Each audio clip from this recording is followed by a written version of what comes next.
What is going on, Wolfpack Nation? Welcome back, y'all, to another edition of the Tuffy Talk live show. Y'all are so excited to get to this here today. As again, we are sitting here 3-1, y'all. We're bringing the juice. Why? Because we got the win.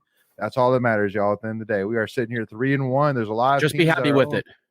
Yeah, there's a lot of teams that are 0-4 out there, y'all. There's a lot of teams that wish they could be sitting here at 3-1, and I'm sitting here saying, and I'm still sitting here thinking about Notre Dame and being like, they looked mighty good against a really good Ohio State team. I'm just saying, and so definitely excited to get to it. But with us here today, we got Phillip Danford here, a football analyst here for Inside Pack Sports. Phillip, pleasure to have you on once again. Thank you so much for your time. It's always a pleasure to get you on here to talk all things ball, man. I appreciate it, guys. You're right. It does feel like a loss coming out of this game. I mean, I'm one of those, I've had the opportunity to speak and have different people listen over the years of podcasts or whatnot. I'll bring up negative stuff, but I do feel like some folks have taken the negative a little too far right now. Let's pull back some of these ledge jumpers at this point. I mean, you're 3-1, frankly, exactly where I thought you'd be. You have some things to correct, but we'll get into them here. We'll get into some details, I'm sure. But listen, I think there's not insurmountable issues right now with this team. So, yeah. Well, and definitely I want to kind of talk on a couple of things, as we did ask our Discord members, which if you're not a member of our Discord channel, it's free to do. So make sure to take advantage of that. But we did ask our Discord members if they had any questions, which they did submit a few. So we definitely want to get to them before we have to let you go here. But, I did want to kind of get to the first main thing here, which I think to me, talking about Brennan Armstrong, I know, that is like, if you're going to talk about state football, the first conversation which is going to start any of it off is Brennan Armstrong. Like, what's his deal? Why isn't he 2021? Should we bring in MJ? Things like that. Looking at his stat line, obviously not impressive. 50% completion percentage.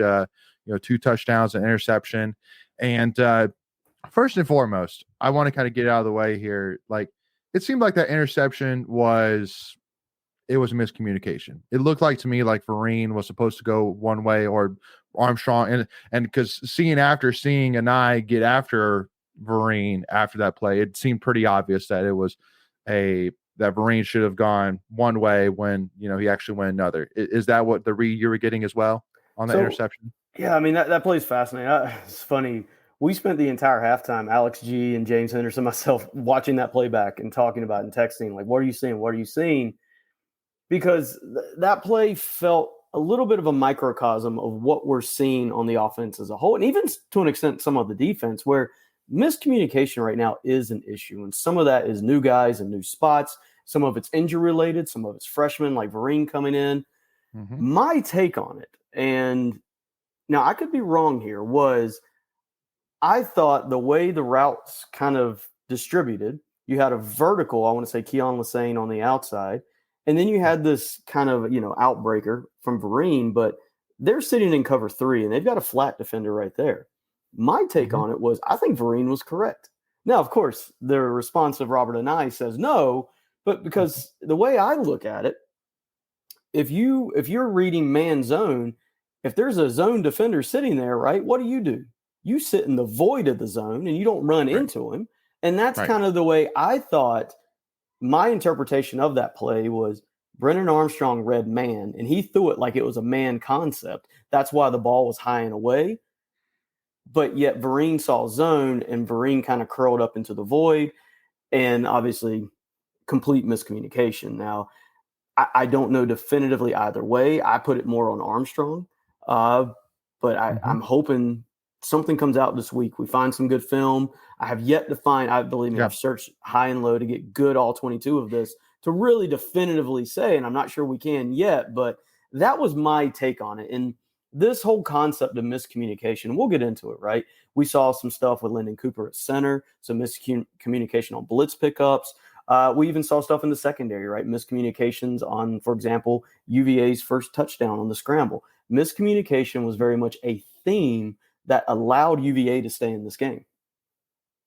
So how do you fix that? Well, Yeah, exactly. How do you fix that? Exactly. I mean, kind of breaking it down here, first and foremost. I mean, offensive line wise, I think this was the first game of the four where I really said, man, like there was a lot of pressure on Brennan, after doing so well in pass protection for Notre Dame and VMI. So, I mean, first question that comes to my mind is, was losing Dylan McMahon really that big of a difference?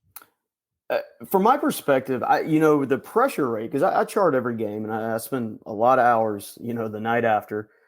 Hmm. And the pressure rate actually wasn't as high as I even anticipated. It felt like there were high leverage situations where UVA was able to get into the backfield, but as a whole, it wasn't that bad. My pressure rate was only 20% in this game, which is actually right around the norm for NC State.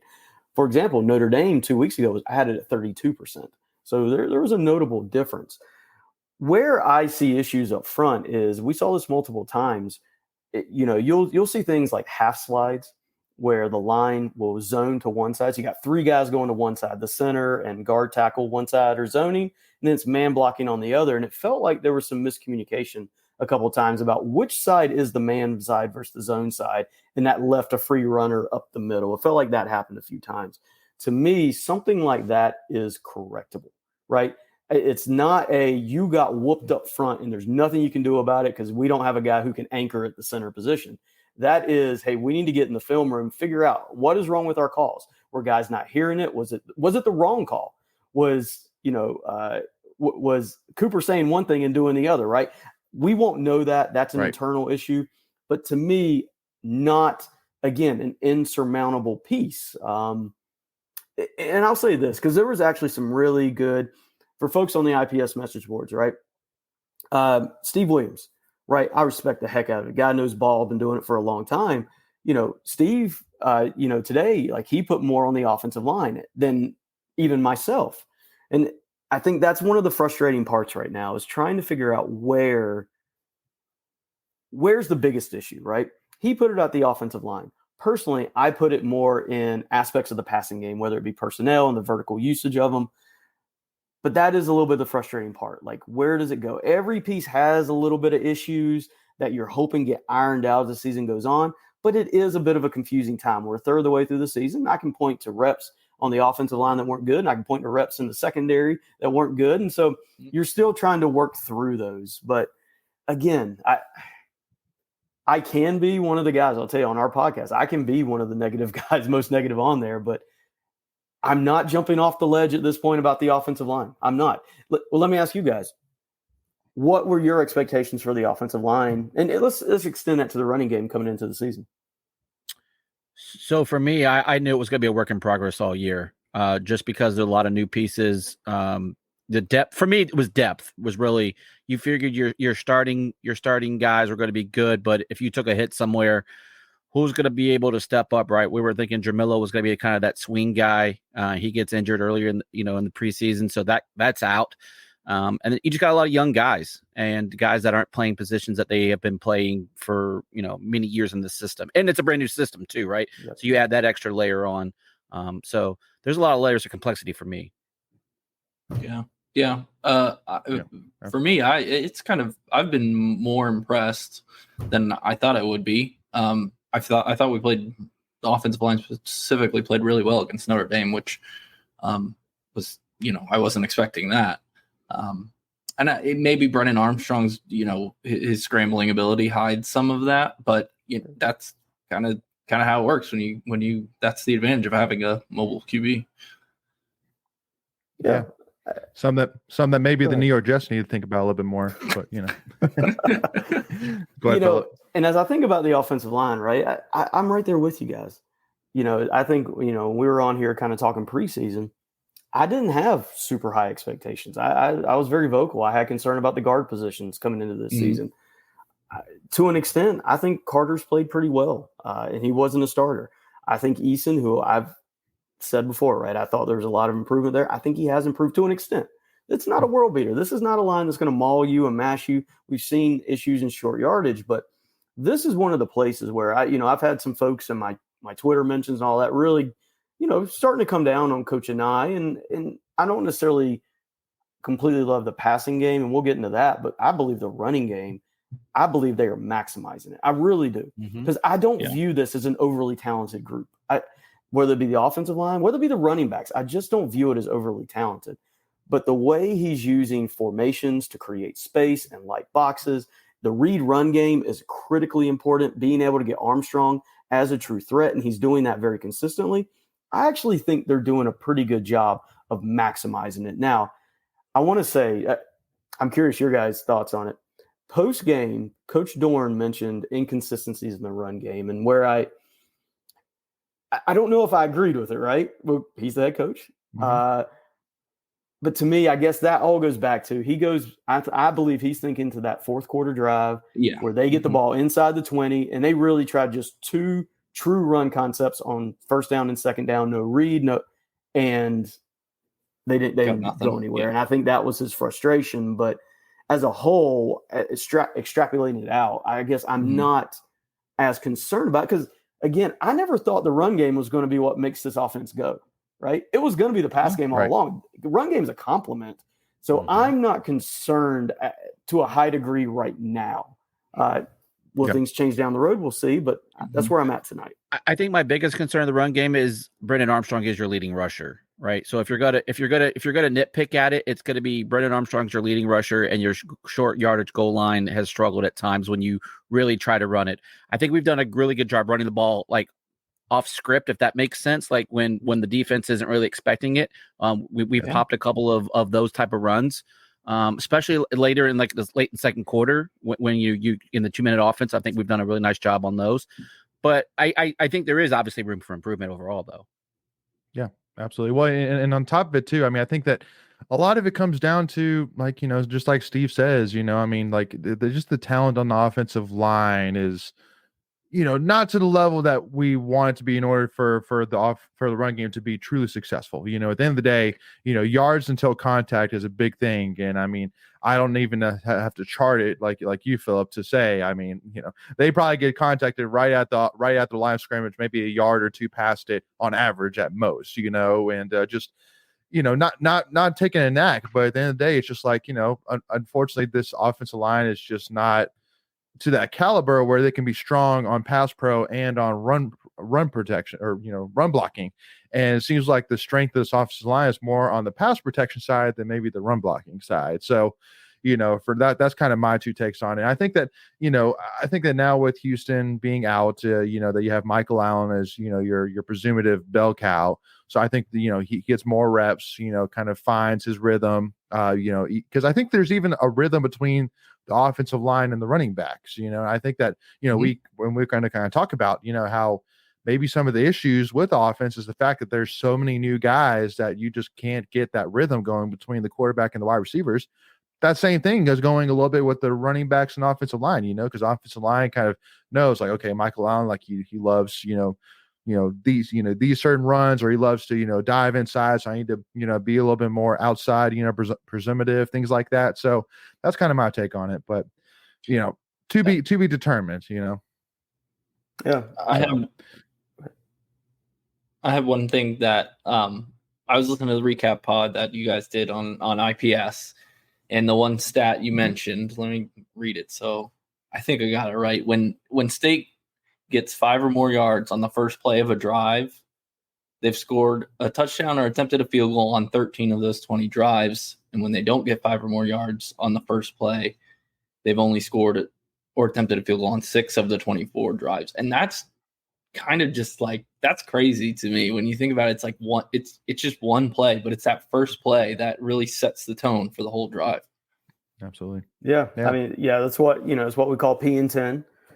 So possession in 10, and it is important, right? It sets the tone. This is a play, you're coming off the sideline. Your offensive coordinator has had an opportunity to think about it, right? Really kind of process the last drives and what they're doing coverage and defense wise. And it is important, right? And because this offense has really, it's wild when you think about it. I know a lot of people are down on the offense, and there's definitely aspects of it that can improve.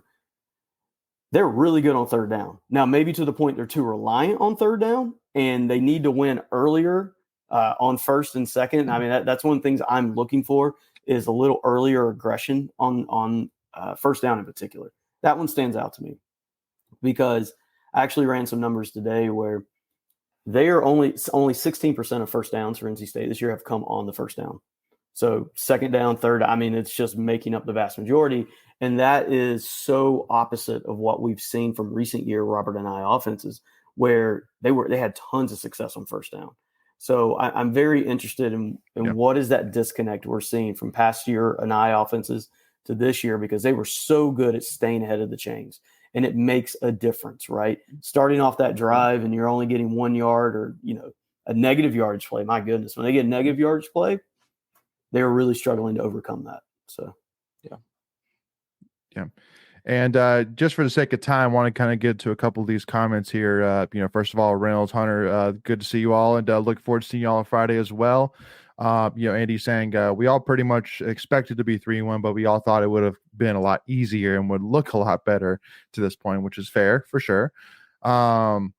And Hunter saying we haven't come close yet to putting it all together as a team, so I think we can still have a strong year. And absolutely, again, keeping in mind we're still only a third of the way through the season. We're still very early in the ball. There's still a lot of opportunities, and a lot of those opportunities are at home. So again, a huge bonus there. And then Andy saying, Phillip, love your numbers and your charts, man. Great job, dudes. So what is the blitz rate? What I guess the question is asking is, what was Virginia's blitz rate? Blitz rate. I'd have to go back and look. It wasn't astronomically high. I don't remember the number off the top of my head, but it wasn't one of those that jumps out to me. Like, I have charted games where we've had teams blitz state 40-45% of the time, and that's a very high number. Usually blitz rates are somewhere in the 20 to 30% range. And what I'm calling a blitz is 5 or more, right? 4 is a standard. 3 is you're dropping 8. I'm always looking 5 or more. And it wasn't particularly high, honestly, because actually the way Virginia really plays it, they do a lot on the back end. They rotate a lot post snap, and they'll run a lot of what people will refer to as creepers. And creepers is just simply, it's kind of a form of a zone blitz where, you might have a nickel come off the edge, but he's going to come off and they're going to drop somebody else. And it's going to look like a blitz, but it's really just 4 guys coming. They're just bringing them from different angles. They did that quite a bit. So it looks like a blitz, but ultimately it's just 4, but they might be trying to overload, or they might be trying to isolate and get one-on-one against a certain guy that they view as the weak link of the offensive line. So, absolutely. Yeah. And so let's go ahead, y'all, and jump on over to some of these questions that you guys sent in. So let's jump on over to Tuffy's mailbag, y'all. All right, so first question submitted. We didn't get to see a lot of Kendrick this against Virginia, but obviously a lot of state fans, including us, can't stop thinking about him after what we saw from him against VMI. So these questions are kind of for you, Phillip. But what are your thoughts on Kendrick Raphael? Can he emerge as a bell cow once he's healthy and he's back on the field?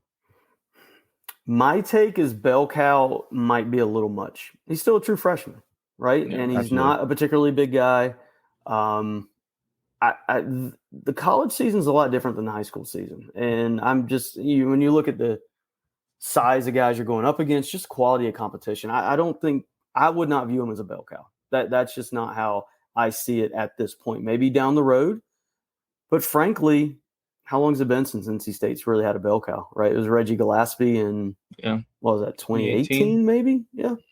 So I think it's going to be hard to say true bell cow, because I'm not sure that's how they view it. I think they like to rotate. They like to have different guys doing different things. I'm not sure you have a bell cow in an NI offense, to be honest with you. They had Sean Tucker. But that's because Sean Tucker was Sean Tucker. He's an NFL caliber guy. So that's a little different. Do you know anything about his health? I mean, he was on the 3 deep depth chart. So I assume that he's available, or at least. That one I haven't heard anything on. I'm hoping he's there. Obviously, we're getting a little thin back there, and he provides that uniqueness, that that quick, shifty ability. That's not Delbert Mims, right? We all recognize that. Delbert Mims has kind of been that short yardage back. Michael Allen is very much of a downhill runner. We've seen him when he gets lateral, he struggles to change direction. He's a bit of a stiff runner. Watch him when he runs, right? He's a little stiff. And I think Raphael is that nice changeup, but I don't know you're going to go to him over and over and over again, right? That's just not how I view him at this point. So You bring him in for the jump over 2 defenders play. That's what you use him for. That was a great play. That was a great play call, right? And I nailed that one. That was gorgeous. Yeah. All right. So jumping on. So I'm actually going to group 2 of these together for the sake of time because I think these are going to go hand in hand. But what does the offense need to do to be more explosive? And how can we get Rosner more involved with the offense? And because I think these go hand in hand. So get more explosive. Yeah, well, yeah, yeah. So I mean, kind of jumping back in. I'm sure it'll kind of lead into our conversation about Rosner. But I know, listening to every podcast, not only just Inside Pack Sports, but Pack Pride, Wolfpacker, you name it. Like all of them say and point out that UConn, VMI were very deep focus. Like they were making sure they kept everything in front of them. I mean, literally there'd be a lot of times against VMI where their closest pass coverage defender was like 8 or 9 yards off the ball. So basically like within 6 or 7 yards of the line of scrimmage, there was nobody. So, all day long, Brandon was just, okay, cool. You'll let me take 5 yards? Sure. Not a problem. Sounds good to me. So, but kind of give me, your thoughts. I know that, everybody's just kind of drooling at the mouth, thinking about 2021, seeing 4,500 yards still. And again, seeing that Anai offense that we've seen, even with Syracuse, which was very, aggressive up and down the field.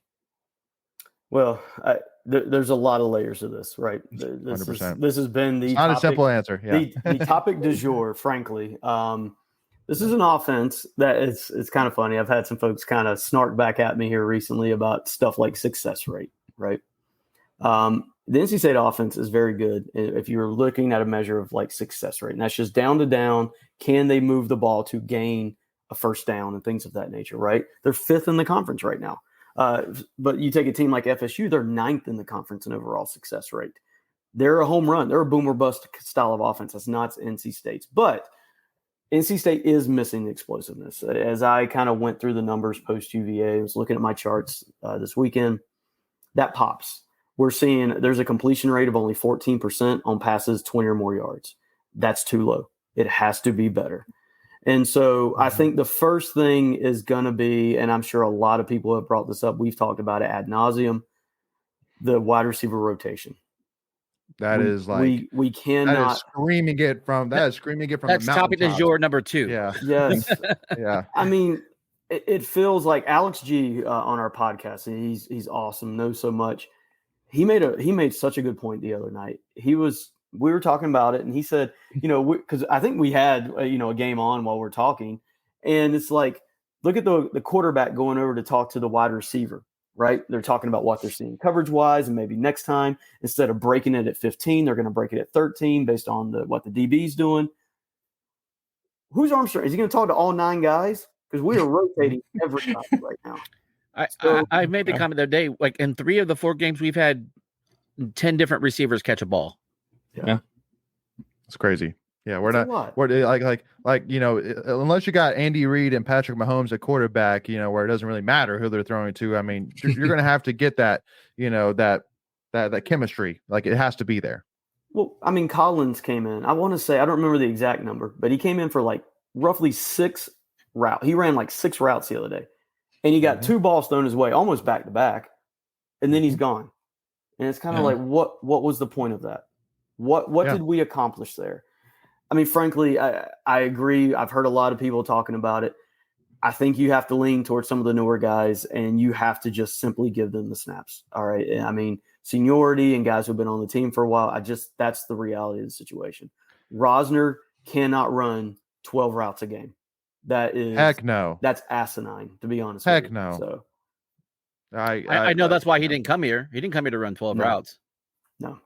And not at this point. You're 4 games in. He knows the offense stuff by now. You can't make that excuse like, oh, well, he's still getting used to things now. He should know it by now. He should know by now. So with that being said, Phillip, what's your rotation? I mean, for me, I think Rosner is an outside guy. Now, whether you want to play him X or Z, frankly, at this point, they're so interchangeable. I don't care. Obviously, you have KC. I Are you sure question. About that? You're right. He is a freshman. Yeah. Now, I have a hard time seeing him take Lassane off the field, frankly. I just don't think they will. Yeah. He's getting a lot of targets for too little production. But at the same time, you hear his name come up over and over, whether it be in interviews or even just stuff in the background. And Armstrong likes him. I think he'll stay there. But I think they can do some different things, right? And we'll talk. So we're actually going to record our kind of film review show later on tonight. And one of the things UVA did is one of the things I love. And to me, this is where we should be. You can set up shot plays, right? So one of the things UVA did is they would go formation into the boundary. And what does that mean? They're going to take the pass strength. They're going to put like 3 guys into the short side of the field, and they're going to take one receiver and they're going to put him, to the wide side, to the field. And they're going to say, it's basically at that point one-on-one, because the safety's got to honor where the passing strength is, right? It's one-on-one. You're saying go win. And we saw them use Fields versus Shaheem Battle a couple of different times. Now, I can think of one where Shaheem won. I can think of another where Fields won. But it was a big play when he won, right? It was a back shoulder throw, about 20, 25 yards. Big play at a big leverage spot in that game to really kind of keep momentum on their side. I mean, stuff like that. That I will tell you, Drinkwitz used to do that all the time. And we've kind of been missing that since Drinkwitz. He used to do that. And I remember it specifically. I can think of the Louisville game in 2018 where he had a Mecca out there and was roasting people one-on-one in the open field. I think there are things you can do from that perspective. But again, it all comes back to, are we putting the right people in the right spots, at least for enough snaps to really, truly get a rhythm, to understand what's happening? Things change throughout a game. Sometimes a receiver notices that the way a DB shades or the leverage of a DB, and he knows, hey, if I break it out this way, or I can do certain things, and I'm not sure this wide open rotation is benefiting us this late in the season. And it's crazy to say this late in the season. I expected it in the first couple games. I did not expect it through a third of the season. I mean, to have that many guys, I'm a little shocked that we're this deep into the season. And then I will say, we'll bring up Vereen. Vereen has had some rough plays in the last couple of weeks after such a breakout against Notre Dame. But I don't think you can take a talent like that off the field. I mean, you have to find ways to give him the ball. That is the coach's job, and I think you've got to do it. He really showed an ability to understand space and leverage against Notre Dame, to find voids, catch, turn, and run and meet. I was very impressed with what he did. We cannot lose that. We cannot say, yeah, he had a bad rep here, and Coach and I's chewing him out on the sideline. We're not going to put him back in. Right. He's too good. He's too good. I don't care if he's a true freshman. He showed something that game. We have to figure out what his strengths are and put him in the right spot. I think you probably just simplify it for him, right? Just find some packages where he's got him down pat. He knows where he needs to be, and then you just roll with that. Something like that. Yeah. I think it can be that easy. Yeah. Move him around, put him in different spots. I mean, against VMI, the Bradley Rosner touchdown, you also have Vereen wide open in the end zone too on that play. Mm-hmm. And it's like, man, I'd go back to that. Yeah, I mean, that play was beautiful. Yeah. You had 2 guys able to catch a touchdown on that play. It was beautiful. Well, and just to kind of finish off kind of the rotation question, because one of the things that comes to mind is, I mean, first of all, it's obvious that they're just the coach staff's not crazy about Chris Tootle for whatever reason. He's just not playing, and and whether that's Vereen just being amazing, whatever, that's a conversation for another day. But the other question which I want to ask is, though, Trent Penix is a guy, obviously last year of eligibility, we've seen what he can do. We've seen the versatility that he can give you, playing at the tight end, playing at the, the slot, playing in the, halfback role. Like, do you see, because I'm seeing Trent Penix as a guy that's like, hey, listen, he's got 1 year left. He's trying to go, put some tape and, go, take a shot at the NFL, XFL, whatever. Do you not see maybe the coach staff just, saying, listen, we have this talent, like let's just use the heck out of him. Let's see what he can give us, because I just feel like that through 4 games, we've given him 7 targets. We just haven't really gone out of our way to involve him at all. What's your kind of thoughts there with Trent? I mean, because I think you can open up that same case with everybody else, but Trent's the guy that I am shocked that he's not been more involved with how much he's been hyped up. Yeah, I mean, I think a lot of us thought, right, this is going to be a kind of Swiss Army knife guy in a nice offense, and I'm very surprised at his usage rate at this point. To me, this comes back to let's talk rotation. A lot of guys have come in. This has been a very segmented offense or role-based offense where this guy comes in and this is what he does. So, I mean, I'm not going to pick on him right now, but I'm just going to say, right, Jacarius Peak. We have brought in who is a backup offensive lineman. We've made him a tight end, right? He's had some good plays, had some bad plays. Sure. But when he's in the game, he's an eligible guy that is not going to catch the pass. And now we only have 4 eligibles in the game, frankly, the way I view it. Are we going to throw the ball at Ja'Carry Speak? I don't think so. To me, you have to take a guy like Trent Penix and say, listen, I know you're probably not as good of a blocker as Ja'Carry Speak, but I want that run pass threat out there at all times. I don't want them to come out and Ja'Carry Speak comes out and they're saying, all right, don't worry about him, right? They have 4 eligibles. Let's focus on that. I really despise how role-based it has gotten. I want those true dual threat players, and Penix is one of them, right? And I made a comment earlier today. One of my favorite things this offense does is when they go into split backs. So they have 2 guys in the backfield with Armstrong right there. They're very creative out of that. They've used DeMarcus Jones basically in a fullback role. I want to see Penix there. I want Penix to serve that. If Penix is going to block some, fine. But I think there's so much more we can do with Penix and Allen or Raphael or Mint. But I think there's more you can do with it. I think putting DeMarcus Jones solely in that role, we've tried to throw him the ball one time. I don't know if that he's truly the threat that we need there. I think we can use a guy like Penix. Now, is he as good at blocking as the other guys? Probably not. And I'm not saying he's just incapable, but he's probably not quite as good. But give me the threat and the something that the defense has to respect. And I think that makes up for the loss of blocking value he provides, if that makes sense. Mm-hmm. If nothing else, it 100%. shortens the pass pattern, right? So, if you have him in there, that way he doesn't have to hold up for, a couple extra seconds. Yeah. You make changes to the play or whatever. I agree. Yeah. I think that's what maybe fans, and you're kind of alluding to it. You just want to see some more creativity, because things got so stale with Tim Beck, and we hear about Anai is putting people in, movement and, trying to create havoc on the defense, making them think, overthink, underthink, and then finding the weak spot and exploiting it. And it just doesn't feel like that's happened at this point in this offense for whatever reason that may be. It has been noticeable, guys. How much did we watch in the preseason? Shifts and motions and all the pre-snap stuff. I mean, we're not seeing it here. I don't have an answer for it, but it's very noticeable to me. And so. Absolutely.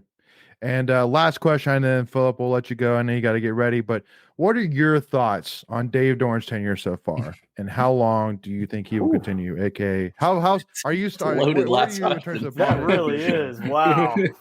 And it was good seeing you, Phillip. Man. Listen, Dave Doran has done tremendous things here. You're not going to sit here and hear me like bash him to the point that I think he should be gone by any means. I don't necessarily agree with everything he does, right? Sure. Because, I mean, we talk about this receiver rotation and all that, and we can talk about who's responsible for it, right? Is it Anai? Is it Joker Phillips? To me, he's the head coach. If he's allowing it, he's responsible, right? And so stuff like that, I disagree with him on because I view him as ultimately responsible for it. At the same time, what he's been able to do at NC State is, I don't want to go too far, but I mean, it's very good. I'll put it that way. I mean, we're competitive this year. I do not think we get blown out by teams this year. We might not win some games, but we're not going to get blown out. He has his program in a good spot. There's still talent on the defensive side, right? We didn't talk defense yet. You can see the drop off from like a Drake Thomas and Isaiah Moore. That's very noticeable to me. But you see a guy like Caden Ford. I'm very excited for him in the future and the way he's building and developing.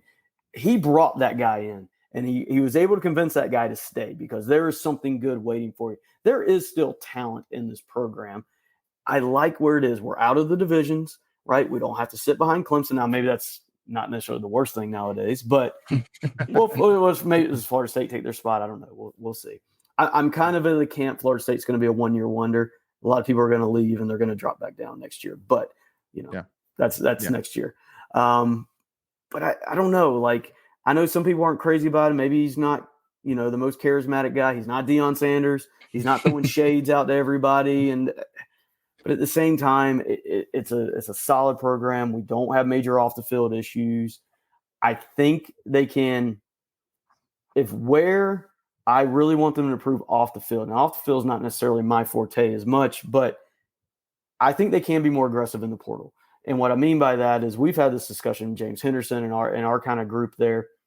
There are quality players in the portal you don't even have to pay NIL for. Yeah. So it's not that, and I want to see them more aggressive there. Very good example. We just saw on Friday night, Washington for UVA. Was it Malik Washington? I think his first name, Yeah. or maybe I got his first name wrong. Oh, you should know it by now, as much as they called it. I know. That guy didn't cost anything. He came from Northwestern. They scouted him. They found ability, and they said, you can fit. They didn't have to pay that guy any NIL money. I still think you do not have to sit here and say, we don't have the money to go get players, right? And this is a James Henderson point. I can hear him in my head saying it right now. Like, you don't have to pay him. You can still go out and find quality players. I'd like to see State be a little more aggressive from that perspective off the field.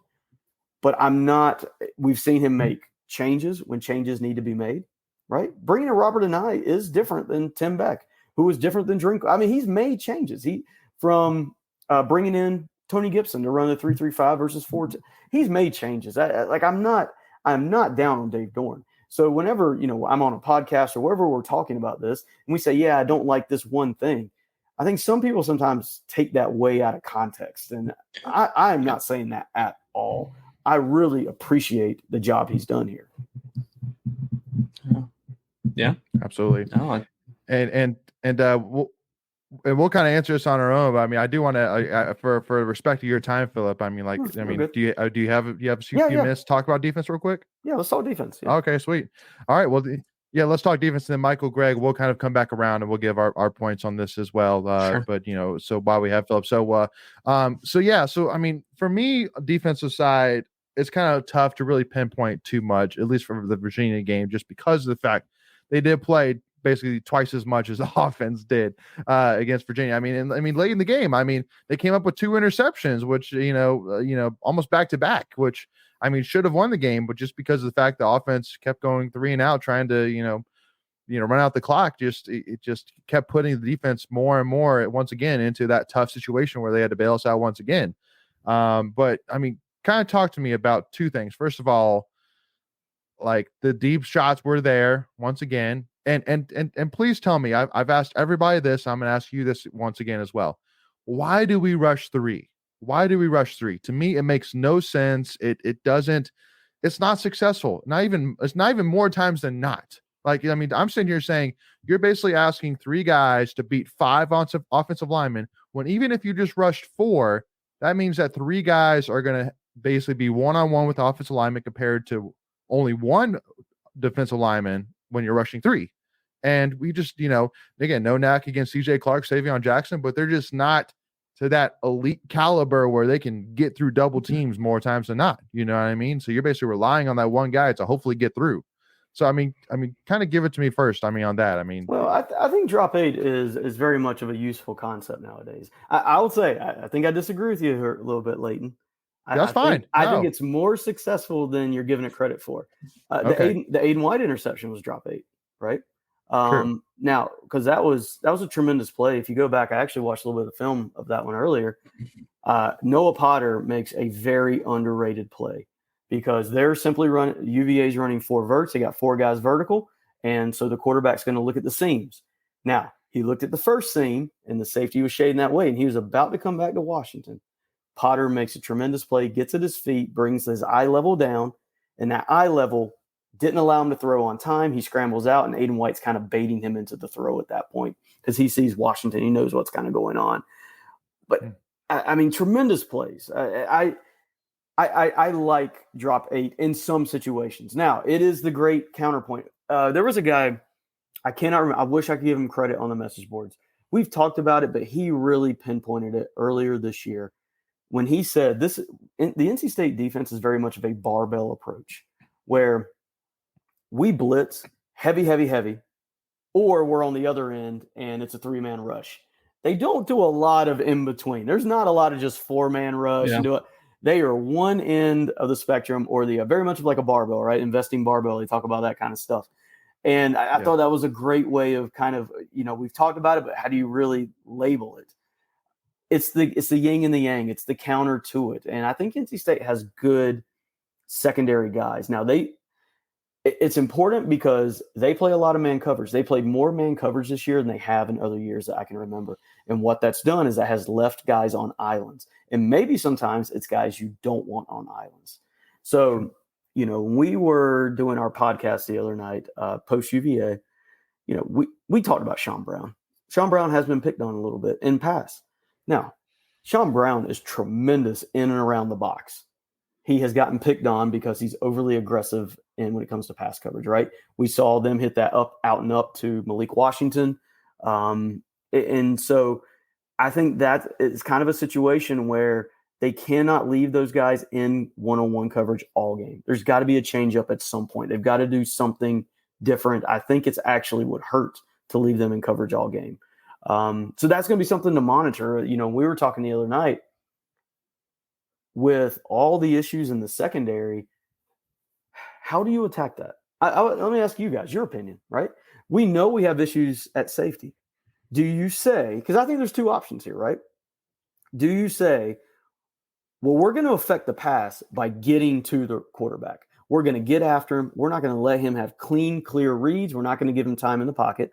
Or do you let guys kind of back up, be able to see the quarterback, read his eyes, and try to make plays as routes are developing? Because I don't know. I can kind of make it an argument for either one, to be honest with you. I think it just depends on your opponent and the quarterback that you're facing, right? Yeah, because that's what I was going to say. Yeah, because if you got a real guy mobile who can break containment, then you're screwed. I mean, that guy's got to run all day. Yeah. So I think to your point, I think you just have to pick and choose. Situational, I think, will definitely dictate that. Obviously, if it's long yardage, I don't think you need to blitz at that point, right? You play coverage and and don't let anybody get to the sticks. But I'm with you though, because it is really truly a game of cat and mouse. Yeah. Really no, on third and long, I like the blitz on third and long because the quarterback's going to have to get it out quick. And I think that, that doesn't give the receivers as much time to get downfield and make a tackle though. Yeah. I mean, that's, yeah. Right. You got to stop them. I always think back to the Miami game 2 years ago. State got very aggressive on third down. They left the running back open on a wheel route and things, it can't happen, right? That's the give. There's a give and take to everything that you do on the field. You guys are 100% correct. It's probably opponent dependent. So, for example, let's take a quick peek ahead. We're about to play Louisville, right? They've got Plummer at quarterback. Plummer is not a runner. Nope. He's not a runner. So I would actually expect them to heat him up this weekend, right? Because one of the things that's always stuck out to me, you guys remember Michael Vick back, early 2000s, right? Of course, I'm the old guy, so everybody tells me I remember him. So you've heard of that guy. He forced defenses out of man coverage. It got to the point you could not play man coverage against Michael Vick because what they really learned at a runner of his caliber, if you have guys turning their back, he's going to exploit that all day. Yeah. So they had to play zone almost strictly once they figured out we can't just contain Michael Vick in this league.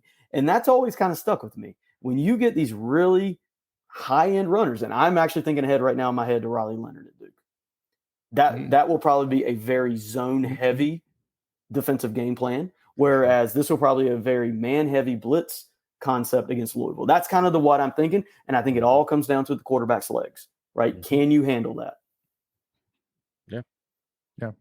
Well, because kind of one thing that comes to mind is the 2-point conversion play, and I'm thinking to myself, if we didn't rush 3, would that not have happened? That's just kind of one question to me. Giving him that much time and the possibility where it looked like to me Shaheem just basically lost Malik somehow. I don't know why you lose Malik, but I mean somehow he did, and it basically forced Sean Brown to cover him one-on-one, and the height difference between Malik and Sean, it just led to a perfect situation that Virginia did not expect to have on 2-point conversion from the 17-18 yard line. So that's what that's kind of my point, and also too, being that he's a freshman, we talked about who you're going against, being that I feel like when you're playing a freshman, you go after him, you try and get in his head, you try and knock him off his game, put down in his head a lot sooner than later. So that's kind of my thoughts. I mean, agreements there or. I mean, I can absolutely see it. Now, I will say, man, we talked about Calandria, leading up to this game. I like that kid, man. I like this film. The word I use multiple times is juice, man. The kid makes plays. I like what they have there. They better be selling the crap out of him to recruits, man. Look at this kid we have. If I were them, I would. If I was Des Kitchen, man, I'd be selling that guy. At the same time, I'll say this: how many times do you think they complete that 2-point conversion pass? Right, you kind of throw it up. It's a little Hail Mary-ish in a way. Like you're kind of throwing up and saying high point it win. Yeah, I'm not sure it's a high percentage, right? I mean, whether you blitz or drop 8, you should. I mean, you have to get it into the end zone. Excuse me. Whether you blitz or drop 8, like you have to stop a third or whatever 2-point conversion from the 17-yard line. Yeah. I don't think or 4th and 17. Mm-hmm. Well, and again, and go ahead, Greg. No, I was just gonna say, hindsight's 20/20. It's easy, right? Like he bats the ball down. It's like, good play, good play call on the defense. They forced him to throw it up, and I mean, 9 times out of 10, that dude's not making that catch or that play. Yeah. So, well, and kind of my point on it was more of that, just that I think that again, it just was. I think a lot of it's hindsight's 20/20. I'll just kind of leave it at that. Just and I appreciate you, Phillip, because nobody's really been able to answer me in terms of what is the real benefit, at least for us, for rushing 3, just because a lot of the big plays we've given up is just because we give the quarterback too much time, specifically Sam Hartman and Calandria, and between Sam Hartman's amazing arm that he has and Calandria's ability to scramble. They both have made us pay rushing 3 a lot of times, more times than not. So, a couple more things for you here, real quick. Just while defense is in my head, 2 comments. One, the defensive line for this year's defense is, in terms of importance, has really taken a leap. In terms of this has been a very linebacker centric defense for the last several years. I kind of see it the opposite now. I see defensive line being just really important. To me, I didn't think they had the greatest first half. I thought, which is crazy to say because they only had 7 points, but I didn't think they got the pressure I expected them to get. I thought they played better in the second half. They forced him out. He made some plays on the move, but I thought the D-line was better. But it's very interesting to me how it has changed. It is now very D-line centric, in my opinion, which is very odd for a 3-3-5. The other thing I'll say is these big plays that they're giving up, they have to tackle better on the back end. Right. We've talked about missed run fits and stuff like that, over the first 4 games, which has happened. Yeah. But ultimately, safety's job is to keep a broken play to 12, 15 yards and not 80 yards. They have to be better on the back end. And I'll even say Peyton Wilson. If you think back to the screen pass that went for 60-something yards or whatever it went for, Peyton Wilson was actually playing free safety. And he had the chance to tackle him at about the 15 to 20-yard mark, somewhere in there, and he missed the tackle. I don't know how to explain it, but we have to tackle better in open space on these plays. Sometimes they just beat you, and that's actually kind of my takeaway on that play. They actually just had a great play call for the rush that NC State was doing. And sometimes you just win, but you have to limit it, and State's not limiting it right now. Calandria he had the pump fake, and then he threw it sidearm around him too. So it's that was just a great play. He made a great play, and once he got it around, there was nobody else out there because you had, I want to say, was it Battle and Brown, and they got kind of walled off, and there was nobody on the interior, and it's okay, I'm not sure what else they could have done outside of knock it down or Shaheem Battle makes a crazy play to trip him up early. Yeah, but my issue was really more with, Wilson's got to tackle him at 20 yards, right? 20 yards. They beat us on that play. Let's live. We can't miss that tackle. We can't. Yeah. Agreed. Well, Phillip, I know that we need to let you go so you can get to your recording with Inside Pack Sports. So I want to say, first of all, thank you so much for coming on. It's always a pleasure, and appreciate your insight, answering some questions from our followers as well. It's, really appreciate your insight. No, I appreciate the opportunity, guys. Love what you guys do, and the audience you've built, very impressive. So, thank you, Phillip. I appreciate you. Thanks, Phillip. Have a great rest of your night, and we'll talk soon. All right, appreciate it, guys. Thank you. All righty, y'all. So let's jump back into. I know that Greg and Michael, I kind of, unfortunately, had to kind of cut it off there with the Doran topic there. So, but we did have one other question, and we'll get to some of these comments here, which kind of fed in back into it here, which we didn't touch on. But why does Doran seem to play not to lose? And because I know we've talked like to death about Doran and his tenure, and why we were so sold on him for sure. So maybe we kind of necessarily stay less way more from that, but more just talking about why does it seem like Doran seems to play not to lose? And Carson's coming in here saying, I will say Doran needs to be more aggressive. He plays a little too conservative in situations that could be more comfortable. And like one immediate example that comes to my mind is last year against Syracuse, where like basically he came out of the halftime saying, yeah, we need to get some kind of a pick six or, fumble return for a touchdown. Basically, I mean, he didn't say that like verbatim, but that's basically what he was saying. And you're sitting there going, really? Like that's our only option to win this game, is if one of those things happens. Like, that's not what I want to hear. And and I think that there's a lot of times that he really relies on the defense to win the game. Like, there'll be times like against Virginia where it seemed like to me just like Phillip said, running very basic plays, running the ball to try and get the first down, and it didn't work. And he punted the ball willingly, back to to try and get the defense to win. And so, I mean, I do agree, but I also say as well, and we're talking about not to lose. Like, even let's say like go into halftime, like Notre Dame, for example, there was the conservative play calling, and then we had one big play for Brandon, and we're like, oh wait, we're actually in field goal range. Wait, maybe we should, it's like, well, it's too late. You already ran so much time off. So, Greg, I know you've been, thinking about it, rubbing the beard of getting my wise beard. Yeah, exactly. Yes, of wise. Yeah, the wise beard of Greg. So give me your thoughts here, man. Yeah. So you first off, you have to remember Doran's background is on the defensive end, right? So he's always going to lean to that side. He's going to trust his gut, if you will. For me, it's you've got a punter. We've had punters over the last half dozen years or so. You had Trenton Gill, who's in the NFL. I can't even say dude's name right now. Our current AJ punter. Cole. No, AJ Cole. Then Noonkester. Noonkester. Thank you. So you've had those three punters, right? To where, and I think Noonkester. I think Newcastle, or whatever his name is. I think he's going to be an NFL caliber type guy. I mean, he's got a strong leg. He flipped for sure. So he's flipped the field.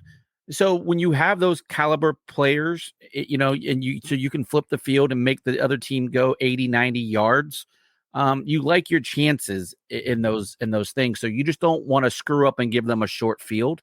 Right. And so sometimes instead of just putting the foot on the gas and just go, he's like, you know what? I'm going to play the odds here. I'm going to play the analytics game. And that's what loves his analytics. Loves his analytics. So I think, when you throw all those combinations in, that's, and we've had a top, 15, 20 defense over the last, 4 or 5 years as well, nationally. That's just what you're going to do. You're going to play to your strengths. And those unfortunately are your strengths. Your offense isn't the strength most of the time. Well, and it's just unfortunate, Michael. I kind of want to hear your thoughts too. But I mean, like I think that the unfortunate thing is that it's really been since 2018.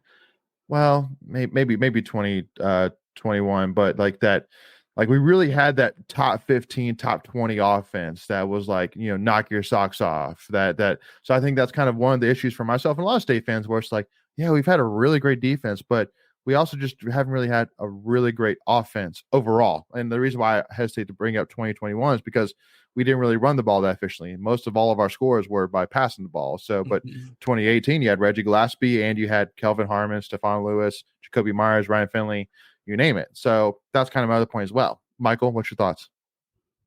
Yeah, I agree kind of with what both you guys are saying, but I mean, I think he does it. But who more? I'm just kidding. You got to pick one. You got to pick one. Yeah. 60-40 Greg. Oh. Wow. I think he does it because it works most of the time. I mean, over the last 5 or 6 years, it's only when you're looking at total wins and ACC wins, State's are in that top 3 or 4, I think now. Yeah, behind like Clemson and Pitt and I think Miami. I think we're one game behind Miami. Yeah. Which is shocking to believe, but yeah. Right. It makes for close games, it makes for a lot of one possession games, but we win a lot of them. So Yeah, exactly. And I mean, Josh brings up a good point right here, which again, I mean, I didn't necessarily notice it too much, but maybe Michael, maybe you did. But if you're going to, play that way, at least hike the ball with 1 to 2 seconds left on the play clock and stop leaving so much time on the play clock by hiking the ball so early, which I mean, I didn't notice. I mean, okay. It seems like y'all noticed. I mean, well, I don't. It's definitely, yeah. I mean, they're definitely not letting it run down to 1-2 every time. So I mean, yeah. I mean, if you think about it, yeah, we had, if you get 5 or 6 plays and you wait another 5 seconds, that's another 30 to 40 seconds running off the clock. Yeah. So yeah. And again, Hunter, brings it right here saying Dave has made us an 8 to 9 win team from a 5, and 7 win team. I would say under O'Brien it was more like 6 and 6 or 7 and 5, but still not overly amazing seasons. His offensive limitations makes me wonder if he'll ever make that magical run. And I mean, like, first thing which I'll say, I mean, everybody knows this comment, defense wins championships, so I mean, like, if you're gonna rely on one thing, I'd rather rely on my defense than have to rely on my offense. Because I mean, because a good defense can win, most plays, even if the offense is playing well. But if the offense is playing well, it does. I mean, then the defense might just be in the right spot at the right time to stop it. So yeah. I mean, that's a cliche, but cliches are usually they're cliches for a reason because they're usually true. Well, if you think about it, what was the streak until Notre Dame not giving up 30 points? I mean, in today's age of, high scoring offensive, offense has the advantage based on the rules and, just whatever things. I think last year we averaged giving up like 18, 19 points a game, and you scored 24. So that's going to tell you right there, you're going to win the majority of your ball games. And so that's what you're looking for, so if your defense is your strong side of your team, and then you've got a good, strong, special teams like we had the last couple of years with Chris Dunn, where you could, win a field goal game and, you bleed the clock down to the end and kick a field goal and walk it off and go home. That just makes sense.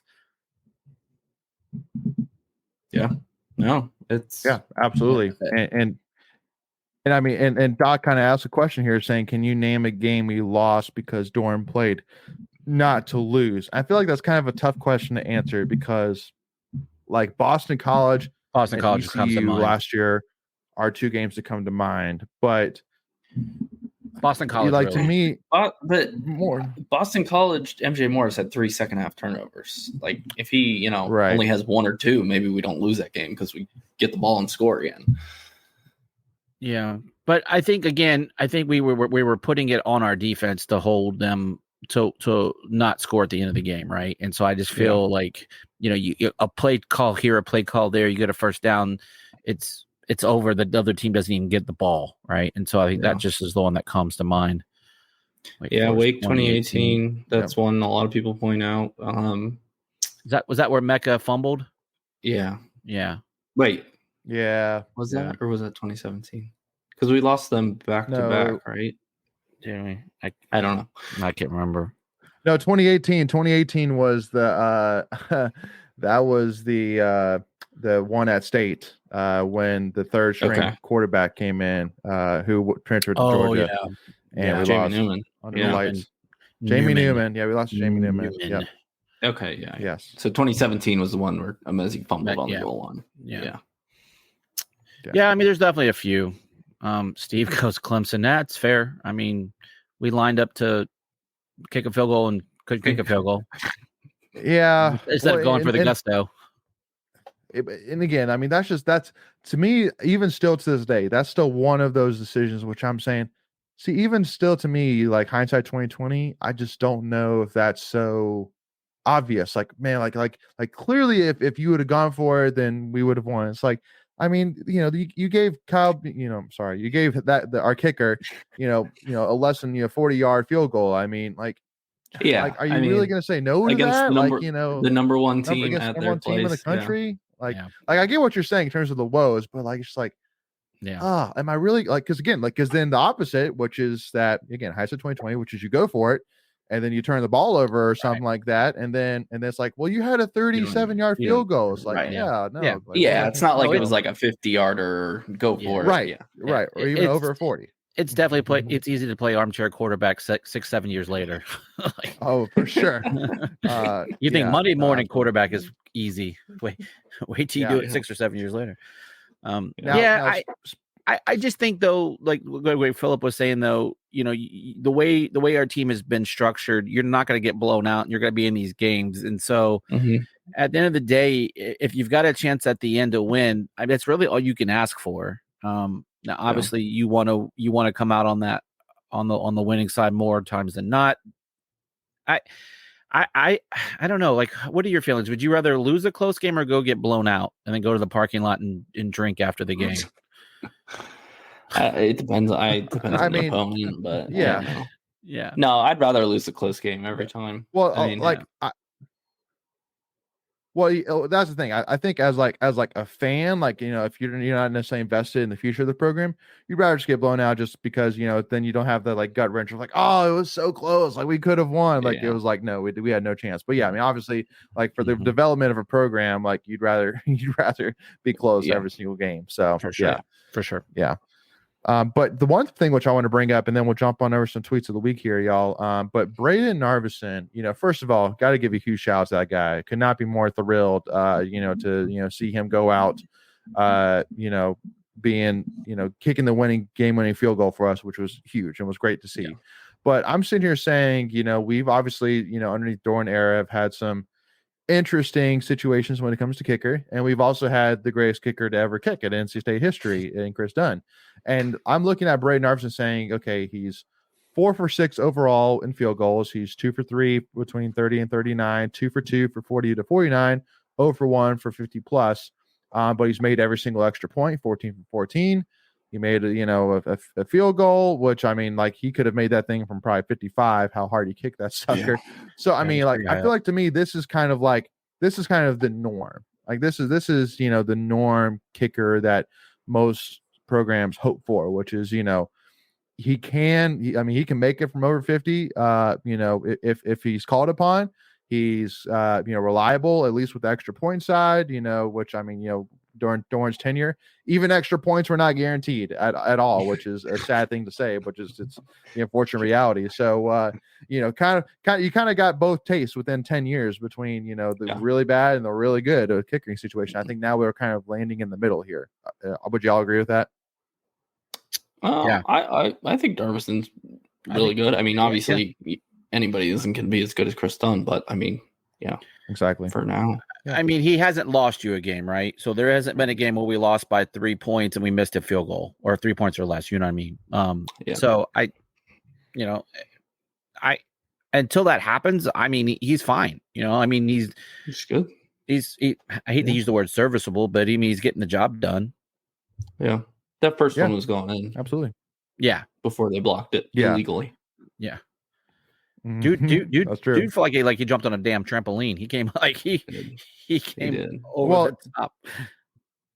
Well, and see, that's my thing too. Which another thing which I'll point out is that, I mean, that's just a complete blunder. Like, that's not like oops. Like, that was like dude, like, what were you thinking? Like, that was just a, like, you know, like, where was the coaching in that, being like, bro, like, you know, like, that's rule number one. Like, literally on a kick, on a field goal, there's 2 players that are watched, the kicker and the snapper, and literally, like, you just like blatantly like disregarded. It was the easiest call of all time.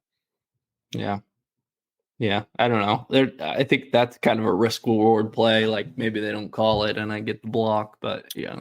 Well, yeah, I guess it didn't get called in the Ohio State Notre Dame game, right? That's what I saw some people saying. Yeah, something very similar. Sometimes. Yeah. But yeah, I mean, again, and, you know, Andy's saying it here. I mean, you know, I'm not saying that like he's average. I'm just saying he's more towards the average than we've had in a while. You know, we've either had really good or really, really not good. So, you know, it's good to, you know, that at least even after Chris Dunn, like, we're still getting that guy that we can rely on, and that we've seen it, you know, but in a big situation, he's come through for us. So huge, great things to see there. So anyway, y'all, let's jump on over some Tuffy's tweets of the week. Here we go.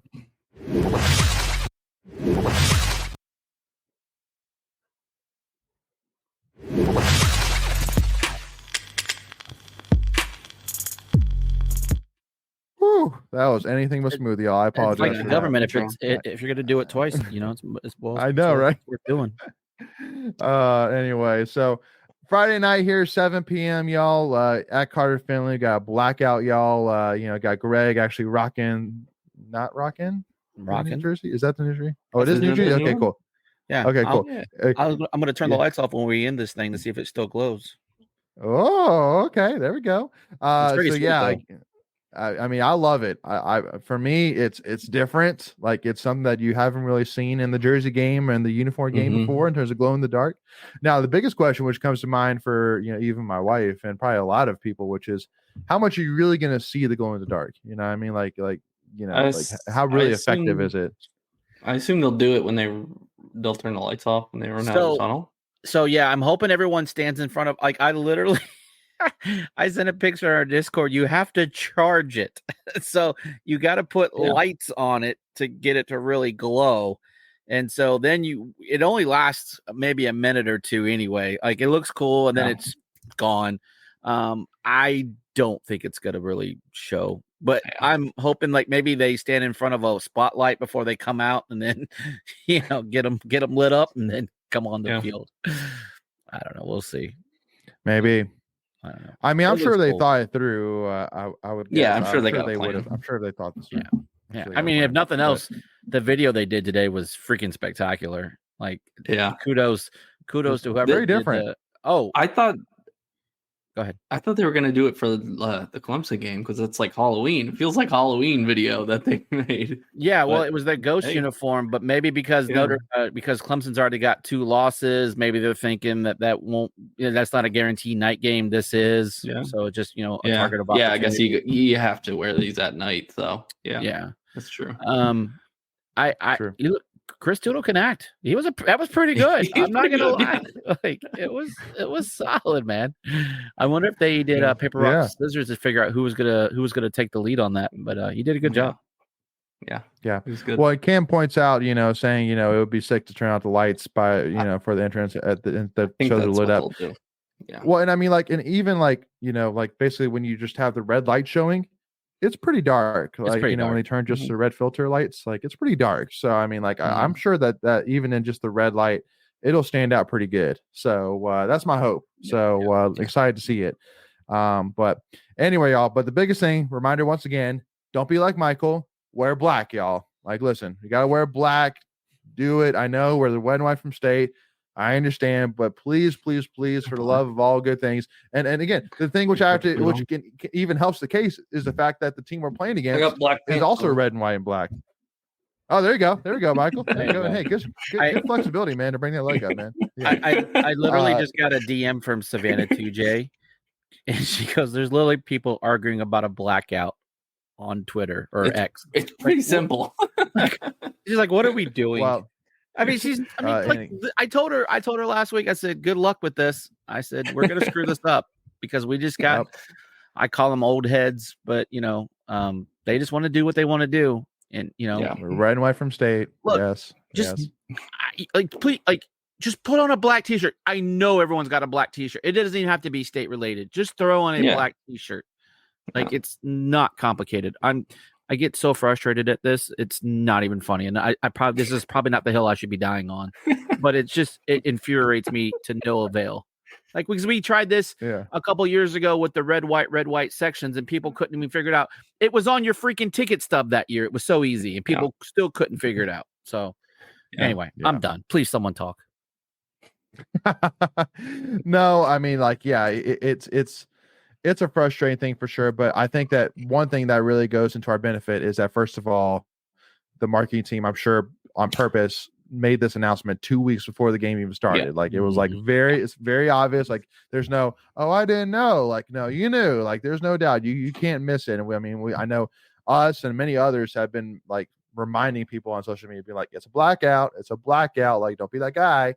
And again, reminding you once again that you're saying you're the red and white for state. Well, the Louisville's are red and white from Louisville. So I mean, I'm sitting here saying, hey, like that night, Louisville's not going to be wearing black. We're going to be the only team wearing black, so wear black. If you're red and white, then you might be mistaken as a Louisville fan. So, so just saying. So So Doc asked this question, like, when did we adopt black? It's actually one of our official colors. If people look at the color scheme, it's red, white, and black. That is official NC State colors. I couldn't tell you what year that happened, but it is part of our color scheme. So as much as people want to complain about it, officially, yeah. So just wear black. I'm done. I love it. I love it. Yeah, we're clipping that for sure. Anyway, y'all. So and then jumping over to this tweet, which I thought was a beautiful tweet. Absolutely, you're man, Doc. So this tweet here, somebody asking Joe Ovies how many programs rebuild in year 10, and Ovies quote tweets is saying 99% of college football programs. Like unless you're Alabama, where you have the number 1 or number 2 high school recruiting class every single year, or if you're Georgia, where basically you just pick the best guys you can, no matter if it's high school or transfer, whatever it may be. Like most programs go through a rebuild, ever so often. Now, again, the first thing which I will say, I really haven't bought in. I would necessarily call this a rebuild yet. Now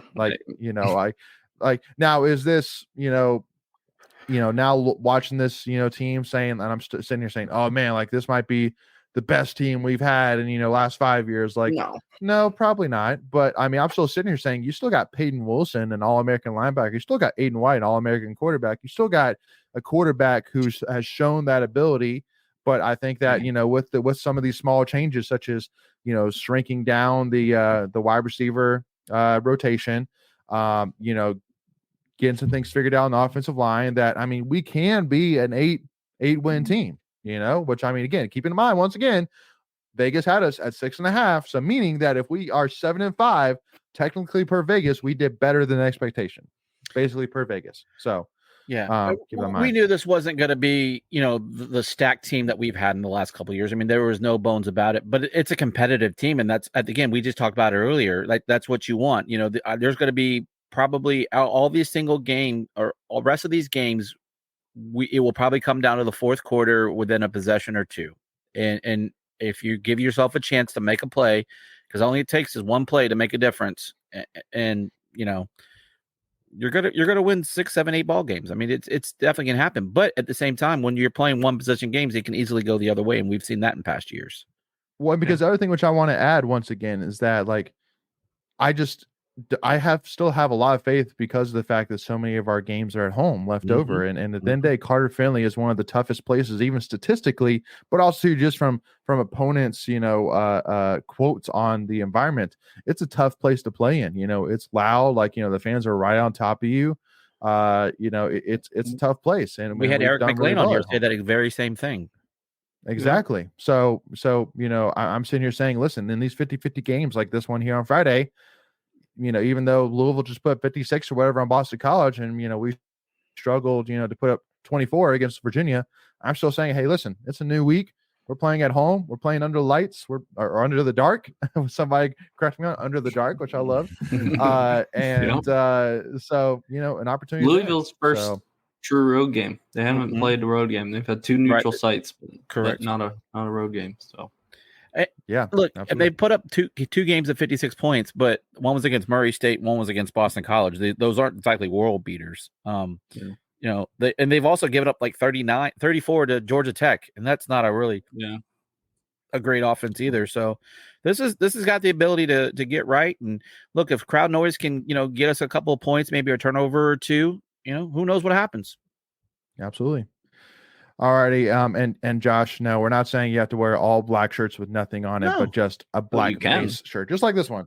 I mean, if you got a Metallica shirt, wear the Metallica shirt. Like if it's black, or like wear like the Ice Pack jersey, which is black, base. Like it doesn't have to be plain black, but just a black base, So anyway, so let's jump on to wrap this thing up here. Got to give a shout out here to the announcement today that David Skywalker Thompson is going to have a statue unveiling in front of Rails Coliseum. Which, to be honest with you, like, what were we waiting on? Like funding, like what is it exactly? Like why do it take us this long to put a statue of David Thompson in front of Rails Coliseum? I have no clue, to be honest. I mean, I don't they're doing it this year because it's the 50-year anniversary, right? Mm-hmm. Mm-hmm. Sure. But I mean, like, why did you have to wait until this big of a moment to put a statue of the greatest AC basketball player of all time in front of Reynolds Coliseum? Well, Like, I mean, think about it. A lot of this is, I mean, not to say that they couldn't raise the money for it, or whoever, or maybe someone just didn't have the idea. Who knows what the thought process was behind it. I mean, I know we have the coaches' statues there in Reynolds. Yeah, right now they're only coaches, right? He'll be the first player. Yeah, correct. Yeah. So I'm kind of curious to where it's going to go. I don't think did they say where it was going to go in the release today? No. I think so. Yeah. But I would assume it's got to be like, do they continue? Because basically, K Yao was like, basically, if you start on the right side of Reynolds, you have Norm Sloan, Evercase, Jimmy V, and then K Yao on the side. So my question is, do you keep going or do you start on the other side? So I don't know. Yeah. Just curious. I don't know. We'll find out. Yeah. December 6th, which is our heritage game, by the way. So huge. Okay. Yeah. So, I mean, again, it's going to be awesome. I can't wait to see it. I'm hoping it's a really good statue. I always love Jimmy V statue. I think it looks perfect. It's awesome to look at. And so excited to see what David Thompson's looks like. And then Carson saying, I walked by Reynolds today. There was construction going on the left side of the entrance. Don't know if that is a part of it. It might not be, but interesting thought. Yeah. And then Cam asked the question: if Rivers makes the Hall of Fame, I wonder if they'll put up a statue of him in front of Carter Finley. Same for Torrey Holt. So I just don't know if there's enough real NFL estate. Hall of Fame. Yeah, I guess he's talking NFL Hall of Fame, which correct. that shouldn't matter because I mean they should easily both be in the College Hall of Fame. But yeah, that's actually maybe that'd be a fun question we could put on Twitter, like who deserves the next statue, like for football or for basketball. Yeah, maybe we'll throw that up there. That's a good one. And then quick things here. Yes. Is the game a sellout? Yes, it is. Again, we sold out all of our games before even the Notre Dame game even started, which is phenomenal. So it is 100% going to be a sellout. And which again is something which I always love is that, there's so many people, having issues with Dorn and, Anai and play call and things like that. But yet, hey, all of us are excited and love NC State enough to show up when it counts, which is something I always love and appreciate about NC State fans for sure.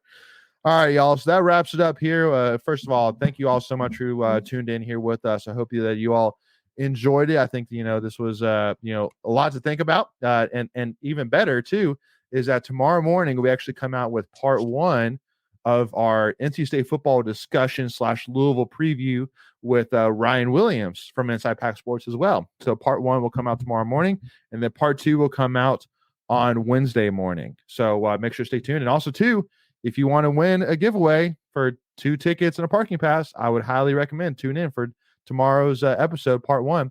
And then you got Greg coming in here.